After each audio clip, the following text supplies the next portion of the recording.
নমস্কার, হাই নিউজে সকলকে স্বাগত। সঙ্গে রয়েছে আমি রিম্পি। শুরু করছি ইন্টারন্যাশনাল নিউজ টুডে। এবার চোখ রাখবো আন্তর্জাতিক খবরের দিকে। মার্কিন ভিসা পেতে গেলে এবার থেকে দ্বিগুণের বেশি অর্থ ব্যয় করতে হবে ভারতীয়দের। নয়া আইনের মাধ্যমে মার্কিন ভিসায় এবার ইন্টিগ্রিটি ফি যুক্ত করল মার্কিন প্রশাসন, যার মাধ্যমে ভিসার আবেদন করলে এই ফি বাবদ দিতে হবে বাড়তি $250 মার্কিন। বলার অপেক্ষা রাখে না এই নিয়মের জেরে আমেরিকা যেতে গেলে বিপাকে পড়বেন ভারতীয়রা। মার্কিন ভিসা পেতে গেলে এবার থেকে দ্বিগুণের বেশি অর্থ ব্যয় করতে হবে ভারতীয়দের। নয়া আইনের মাধ্যমে মার্কিন ভিসায় এবার ইন্টিগ্রেটিভ ফি যুক্ত করল মার্কিন প্রশাসন, যার মাধ্যমে ভিসার আবেদন করলে এই ফি বাবদ দিতে হবে বাড়তি $250 মার্কিন। ভারতীয় মুদ্রায় যা প্রায় 21,000 টাকা। 2026 সাল থেকে কার্যকর হয়ে যাবে এই নয়া নীতি। বলার অপেক্ষা রাখে না এই নিয়মের জেরে আমেরিকা যেতে গেলে বিপাকে পড়বেন ভারতীয়রা। হোয়াইট হাউসে বিদেশিদের আটকাতে একের পর এক কড়া পদক্ষেপ নিয়েছে ট্রাম্প সরকার। শুরুতেই অবৈধ অভিবাসীদের দেশ ছাড়া করার পাশাপাশি বিদেশি পড়ুয়াদের ভিসা বাতিল, গ্রিন কার্ড হোল্ডারদের ওপর চাপ বাড়িয়ে তা আত্মসমর্পণ করানোর চেষ্টার অভিযোগ উঠেছে। সেই ডামাডোলের মাঝেই সম্প্রতি মার্কিন পার্লামেন্টে পাশ হয়েছে বিগ বিউটিফুল বিল। এই বিলের মাধ্যমে মার্কিন ভিসায় যুক্ত করা হচ্ছে ইন্টিগ্রিটি ফি, যার জেরে আগে যেখানে মার্কিন ভিসা পেতে মাথাপিছু খরচ হতো মাত্র 16,000 টাকা, 2026 সাল থেকে সেটাই গিয়ে দাঁড়াবে প্রায় 40,000 টাকায়। নয়া মার্কিন নীতি অনুযায়ী যারা সাময়িকভাবে আমেরিকায় যাচ্ছেন তাদের জন্য প্রযোজ্য হবে এই ইন্টিগ্রিটি ফি, অর্থাৎ পর্যটন, ব্যবসা, পড়াশোনা ও কর্মসূত্রে যারা আমেরিকা আসবেন তাদের জন্য এই নিয়ম লাগু হবে। যদিও কূটনৈতিক ভিসার জন্য এই খরচ লাগবে না। পাশাপাশি আরও জানা যাচ্ছে এই ইন্টিগ্রিটি ফি কিন্তু স্থির নয়, মূল্যবৃদ্ধির সঙ্গে সঙ্গে এর খরচও বাড়বে। জানা যাচ্ছে বর্তমানে মার্কিন ভিসা B1 ও B2 এর জন্য খরচ পড়ে প্রায় $185 মার্কিন, অর্থাৎ ভারতীয় মুদ্রায় 15,000 টাকা। 2026 সাল থেকে এর সঙ্গে যোগ হবে ইন্টিগ্রিটি ফি, যার ফলে এখানে যুক্ত হবে I-94 ফি, ESTA বাবদ আরও 10,000 টাকা ও অন্যান্য আরও খরচ যোগ হবে এর সঙ্গে। সব মিলিয়ে ভিসার খরচ বাবদ পড়বে প্রায় 40,000 টাকা। Hi news network. প্রয়োজনে আবার ইরানে হামলা চালাবে ইসরায়েলি সেনা, আর সেই হামলার অভিঘাত হবে আরও ভয়ঙ্কর। শুক্রবার এই হুঁশিয়ারি দিয়েছেন ইসরায়েলের প্রতিরক্ষা মন্ত্রী ইসরায়েল কাটজ। ইসরায়েলি বায়ুসেনার একটি কর্মসূচিতে ইরানের নেতৃত্বকে উদ্দেশ্য করে ইসরায়েলের প্রতিরক্ষা মন্ত্রী ইসরায়েল কাটজ বলেন, আপনারা যদি ইসরায়েলকে হুমকি দেন বা ক্ষতি করার চেষ্টা করেন তাহলে ইসরায়েলের লম্বা হাত তেহরান, তাবরিজ, ইসফান আপনাদের যে কোনো জায়গায় পৌঁছে যাবে। নতুন করে উত্তেজনার এই আবহেই শুক্রবার তেল আভিভ জানিয়েছে, জুন মাসে ইরানের পরমাণু কেন্দ্রগুলিতে ইসরায়েল এবং মার্কিন সেনার বোমাবর্ষণের পরে আয়াতোল্লাহ খামেনেইয়ের দেশের হাতে পরমাণু বোমা বানানোর উপযোগী সমৃদ্ধ ইউরেনিয়াম রয়ে গিয়েছে, যা ইসরায়েলের নিরাপত্তার পক্ষে উদ্বেগের। প্রসঙ্গত 12 জুন রাজধানী তেহরান সহ ইরানের বিভিন্ন শহর এবং পরমাণু ঘাঁটিতে বিমান হামলা চালিয়েছিল ইসরায়েলি বিমানবহর। ওই অভিযানের পোশাকি নাম ছিল অপারেশন রাইজিং লায়ন। এরপরেই পুরোদস্তুর ক্ষেপণাস্ত্র ও ড্রোনের লড়াই শুরু হয় দুই দেশের। সংঘর্ষের সেই আবহেই 21শে জুন ইরানের 3 পরমাণু কেন্দ্র ফোর্ডো, নাজ এবং ইসফানে 36টি বাংকার ব্লাস্টার সিরিজের GBU-57 বোমা আর টোমাহক ক্রুজ ক্ষেপণাস্ত্র মার্কিন বিমান বাহিনীর অপারেশন মিডনাইট হ্যামার চালিয়েছিল। শেষ পর্যন্ত মার্কিন প্রেসিডেন্ট ডোনাল্ড ট্রাম্পের মধ্যস্থতায় 24শে জুন সংঘর্ষ বিরতি হয় তেল আভিভ তেহরানের। এই পরিস্থিতিতে বেঞ্জামিন নেতানিয়াহু সরকারের প্রতিরক্ষা মন্ত্রীর মন্তব্য নতুন করে উত্তেজনার অনুঘটক হতে পারে বলেই মনে করা হচ্ছে। Hi news network. রাশিয়ার বিমান ও ক্ষেপণাস্ত্র হামলা ঠেকাতে ইউক্রেন সেনাকে 5,000টি থ্যালেস আকাশ প্রতিরক্ষা ব্যবস্থা সরবরাহ করবে ব্রিটেন। বৃহস্পতিবার এই সংক্রান্ত চুক্তি সই হবে। রাশিয়ার বিমান ও ক্ষেপণাস্ত্র হামলা ঠেকাতে ইউক্রেন সেনাকে 5,000টি থ্যালেস আকাশ প্রতিরক্ষা ব্যবস্থা সরবরাহ করবে ব্রিটেন। ব্রিটিশ প্রধানমন্ত্রী স্যার কিয়ের স্টারমার শুক্রবার এ সংক্রান্ত সরকারি সিদ্ধান্তের কথা ঘোষণা করেন। তিনি বলেন, শান্তি প্রতিষ্ঠা এবং ইউক্রেনকে রক্ষার উদ্দেশ্যে আমরা 4 দফা পরিকল্পনা কার্যকরের সিদ্ধান্ত নিয়েছি। এই পদক্ষেপ তারই অন্যতম অংশ। ইউরোপের অন্যতম বৃহত্তম অস্ত্র প্রস্তুতকারক সংস্থা ফরাসি মালিকাধীন কোম্পানি থ্যালেস পশ্চিমী দুনিয়ার অনেক দেশই তাদের আকাশ প্রতিরক্ষা ব্যবস্থা ব্যবহার করেন। আয়ারল্যান্ডের বেলফাস্টে থ্যালেসের ক্ষেপণাস্ত্র উৎপাদন কেন্দ্র। সেখান থেকে আগেই ইউক্রেন সেনাকে হালকা মাল্টিরোল ক্ষেপণাস্ত্র বা LMM সরবরাহ করা হয়েছে। গত 28শে ফেব্রুয়ারি হোয়াইট হাউসে আমেরিকার প্রেসিডেন্ট ডোনাল্ড ট্রাম্পের সঙ্গে ইউক্রেনের প্রেসিডেন্ট ভলোদিমির জেলেনস্কির বাকযুদ্ধ এবং বৈঠক ভেস্তে যাওয়ার দৃশ্য দেখেছিল গোটা বিশ্ব। এরপরেই কিভকে সামরিক সহায়তা বন্ধের কথা জানিয়ে দিয়েছিলেন ট্রাম্প। সে সময়েই কিভের পাশে দাঁড়ানোর কথা ঘোষণা করেছিলেন ব্রিটেন সহ ইউরোপীয় ইউনিয়ন। সেই প্রক্রিয়ার অংশ হিসেবেই কিভে পাঠানো হচ্ছে থ্যালেস। High news network.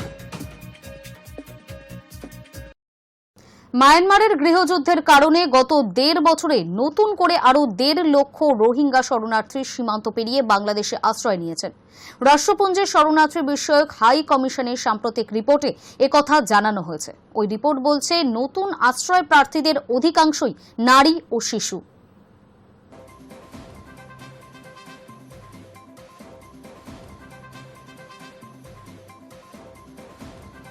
2017 সালে গোষ্ঠী হিংসা এবং মায়ানমার সেনার হামলার জেরে প্রায় 8 লক্ষ রোহিঙ্গা মুসলিম বাংলাদেশে আশ্রয় নিয়েছিলেন। তারপর এটি সবচেয়ে বড় শরণার্থী অনুপ্রবেশের ঘটনা। ইউএনএইচসিআর জানিয়েছে, গত জুন পর্যন্ত বায়োমেট্রিক পদ্ধতিতে নতুন 1,21,000 রোহিঙ্গাকে শনাক্ত করা হয়েছে। অনেককে এখনও পর্যন্ত শনাক্ত করা যায়নি, যদিও তারা সকলেই রোহিঙ্গা ক্যাম্পে বসবাস করছেন। প্রসঙ্গত, মায়ানমার বাংলাদেশ সীমান্তের মোট দৈর্ঘ্য 271 কিলোমিটার।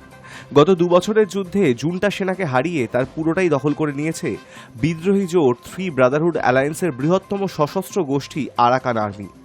গত ডিসেম্বর থেকে মংডু, বুথিডং, পালেতোয়ার শহরসহ মায়ানমারের রাখাইন প্রদেশের 80% বেশি এলাকা তাদের নিয়ন্ত্রণে। ওই প্রদেশের সঙ্গেই রয়েছে বাংলাদেশের সীমান্ত। এই পরিস্থিতিতে সেখানে বসবাসকারী কয়েক লক্ষ রোহিঙ্গা মুসলিমের ভবিষ্যৎ নিয়ে উদ্বিগ্ন ইউনূসের সরকার। একদা মায়ানমারের শাসক হিসেবে সামরিক জুন্টা চক্ষুশূল রোহিঙ্গা মুসলিমরা চলতি যুদ্ধ পরিস্থিতিতে সরকারি বাহিনীর সহযোগী হয়েছিল। Arakan Rohingya salvation army, Arakan Rohingya army এবং রোহিঙ্গা সলিডিটারি অর্গানাইজেশনের যোদ্ধারাও গত 1 বছর ধরে বাংলাদেশ সীমান্তবর্তী এলাকায় জুন্টা ফৌজের সঙ্গে কাঁধে কাঁধ মিলিয়ে বিদ্রোহীদের বিরুদ্ধে লড়ছে, কিন্তু তাতে শেষ রক্ষা হয়নি। এই পরিস্থিতিতে রোহিঙ্গা মুসলিমরা নতুন করে আরাকান আর্মির নিশানা হচ্ছেন, ফলে আবার বাংলাদেশে নেমেছে শরণার্থীর ঢল। Hi news network.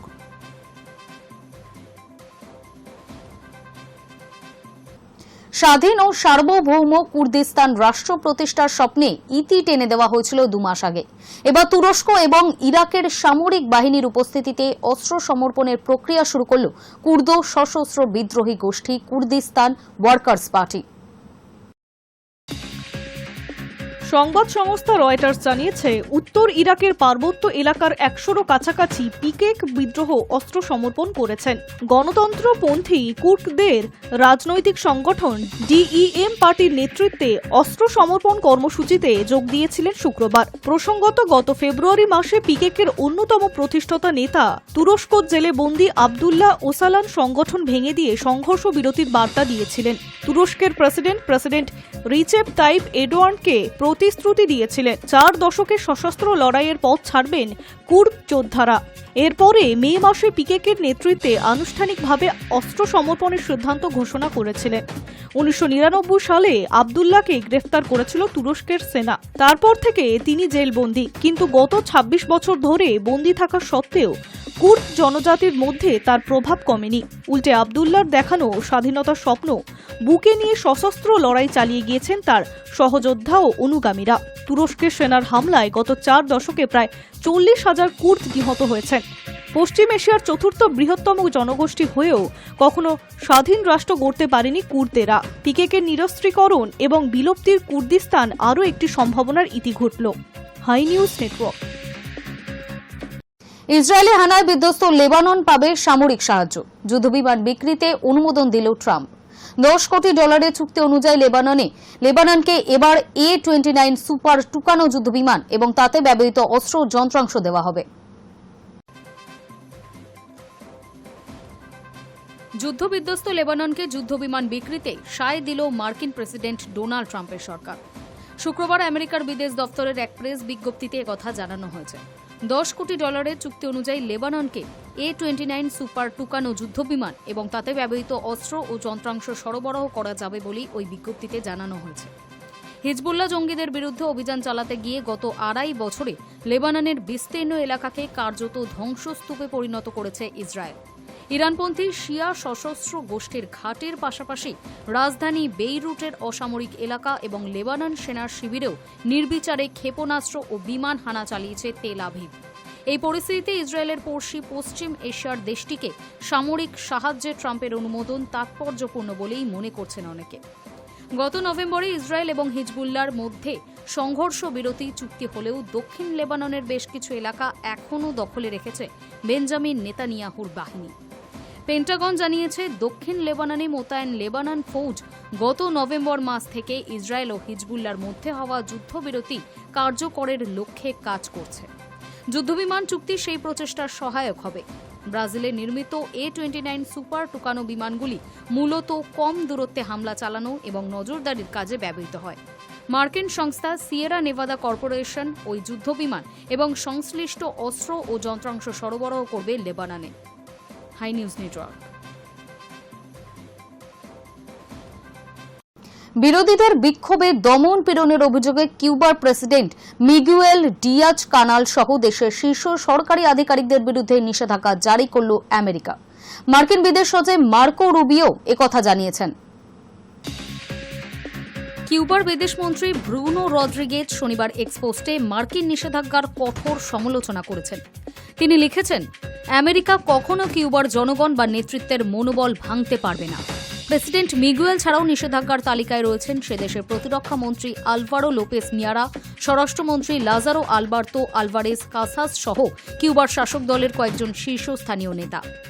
2021 প্রয়াত কমিউনিস্ট নেতা ফিদেল কাস্ট্রোর দেশের সরকারের বিরুদ্ধে গণতন্ত্রপন্থী বিক্ষোভের ওপর বল প্রয়োগের অভিযোগ উঠেছিল। হঠাৎ কেন সেই হিংসা পর্বের চতুর্থ বর্ষপূর্তির আগে এমন পদক্ষেপ মার্কিন প্রেসিডেন্ট ডোনাল্ড ট্রাম্প সরকারের? এক পোস্টে রুবিও লিখেছেন, কিউবার বর্বর শাসন ব্যবস্থার বিরুদ্ধে সে দেশের জনগণের পাশে থাকার বার্তা দিতেই এই সিদ্ধান্ত। কিউবার প্রেসিডেন্ট মিগুয়েল কট্টরপন্থী হিসেবে পরিচিত। ইন্টারনেটে অবাধ ব্যবহার আর সংবাদ মাধ্যমের স্বাধীনতায় প্রবল আপত্তি রয়েছে তার। বিরোধীদের গণতান্ত্রিক পরিসর দেওয়ার ক্ষেত্রেও তার অনীহা প্রবল। 2021 সালের জুলাই মাসে খাদ্য, ওষুধ সহ নিত্য প্রয়োজনীয় সামগ্রীর ঘাটতি ও বেহাল অর্থনৈতিক হালের প্রতিবাদে রাজধানী হাভানা সহ কিউবার বিভিন্ন অঞ্চলে জনবিক্ষোভ দানা বেঁধেছিল। তা দমন করতে নির্বিচারে বল প্রয়োগ ও ধরপাকড় করেছিল মিগুয়েলের সরকার। সাম্প্রতিক একটি রিপোর্টে জানানো হয়েছে, জুলাই আন্দোলনে জড়িত 700-রও বেশি বিক্ষোভকারী এখনও কিউবার বিভিন্ন জেলে বন্দী। Hi news network. বাংলাদেশের রাজধানী ঢাকার জনবহুল এলাকায় দিনে দুপুরে এক ব্যক্তিকে পিটিয়ে ইট পাথর দিয়ে থেতলে হত্যা করা হয়েছে। খুনের পর মৃতের দেহের ওপর নেচে উল্লাস করছে গণহত্যাকারীরা।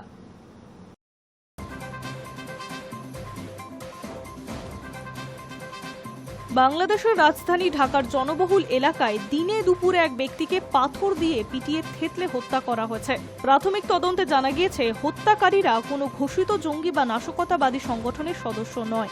তারা বিএনপি অঙ্গ সংগঠন ছাত্রদলের যুবদল স্বেচ্ছাসেবী দলের সদস্য। সমাজ মাধ্যমে ঘটনার ভিডিও ছড়িয়ে পড়েছে। তা দেখে বহু মানুষ বলছে, আফগানিস্তানের তালিবান শাসনে রাজধানী কাবুলেও এমন ঘটনা ঘটেনি। তাছাড়া তালিবানরাও নিজেরা নানা অপশাসন কায়েম করলেও সাধারণ মানুষের হাতে আইন তুলে নেওয়া একেবারেই বরদাস্ত করে না। বাংলাদেশের পরিস্থিতি আফগানিস্তানকেও হার মানায়। ঘটনাটি ঘটেছে ঢাকার ব্যস্ত এলাকা মিটফোর্ড রোজে স্যার সালিমুল্লাহ মেডিকেল কলেজ হাসপাতালের সামনের রাস্তায়। নিহতের নাম লালচাঁদ ওরফে সোহাগ। বছর 39-এর এই যুবক পেশায় ব্যবসায়ী। ঢাকা মহানগর পুলিশ জানিয়েছে, দাবি মতো চাঁদ না দেওয়ায় ওই ব্যবসায়ীর উপর হামলা করা হয়। বিএনপির সমর্থকেরা দলবদ্ধ হয়ে মব সৃষ্টি করে ওই ব্যবসায়ীকে পিটিয়ে হত্যা করা হয়। প্রসঙ্গত 2 দিন আগেই এক আওয়ামী লীগ সমর্থকের বাড়িতে গভীর রাতে হামলা চালায় বিএনপির সমর্থকেরা। তারা মাঝবয়সী ব্যক্তিকে বলে, তুই আওয়ামী লীগ করিস, 20 লক্ষ টাকা দে, না হলে পুলিশকে দিয়ে তোকে গ্রেফতার করিয়ে দেব। আক্রান্তের পরিবার মাঝরাতে আত্মীয় স্বজন এবং পাড়া প্রতিবেশীর কাছ থেকে 5 লক্ষ টাকা ধার করে দিলে তবে বিএনপির সমর্থকেরা শান্ত হয়। পরে তাদেরকে বাড়ি ত্যাগ করতে হয়। ঢাকার কোতোয়ালি থানার ওসি মোহাম্মদ মনিরুজ্জামান জানান, নিহতর বোনের অভিযোগের ভিত্তিতে 16 জনের বিরুদ্ধে মামলা রয়েছে। 4 জনকে গ্রেফতার করেছে পুলিশ। ধৃতরা বিএনপির সক্রিয় কর্মী। স্বভাবতই এই ঘটনায় বিএনপির নেতৃত্বরা চরম অস্বস্তিতে পড়েছে। গত বছর আওয়ামী লীগ সরকারের পতনের পর থেকেই বিএনপির কর্মী সমর্থকেরা চাঁদাবাজি সিন্ডিকেট রাজ কায়েম করছে। আওয়ামী লীগ ময়দানে না থাকায় তারা একতরফা সন্ত্রাস চাঁদাবাজি চালিয়ে যাচ্ছে। দল বহু অভিযুক্তকে গ্রেফতার করলেও পরিস্থিতি নিয়ন্ত্রণে আনা যায়নি। ঢাকার এই ঘটনায় বিএনপি নেতারা অত্যন্ত বিব্রত। ব্যবসায়ী ও বণিক সমাজেও খারাপ বার্তা যাবে বলে মনে করছে দল। সমস্ত দল এই নৃশংসতার হত্যাকাণ্ডের চরম নিন্দা করছে। এই ঘটনায় পুলিশ জানিয়েছে, নিহত লালচাঁদ ঢাকার রজনী বোস এলাকার ভাঙা জিনিসপত্রের ব্যবসা করতেন। তার ব্যবসার অবস্থাও ছিল ভালো। আসামিরা ভয় দেখাতে আগে বেশ কয়েকবার তার দোকানে তালাও মেরে দেন। ঘটনার দিন তাকে দোকানেই এক দফা মারধর করে রাস্তায় এলে ফেলে পেটানো হয় তাকে। হামলাকারীদের হাতে অস্ত্র থাকায় অন্য ব্যবসায়ীরাও কেউ বাধা দিতে যায়নি। তবে কেউ কেন পুলিশকে খবর দেয়নি সেই প্রশ্ন উঠছে। Hi news network. International news today এখনকার মতো এই পর্যন্তই। নজর রাখুন হাই নিউজে, নির্ভীক নিরপেক্ষ।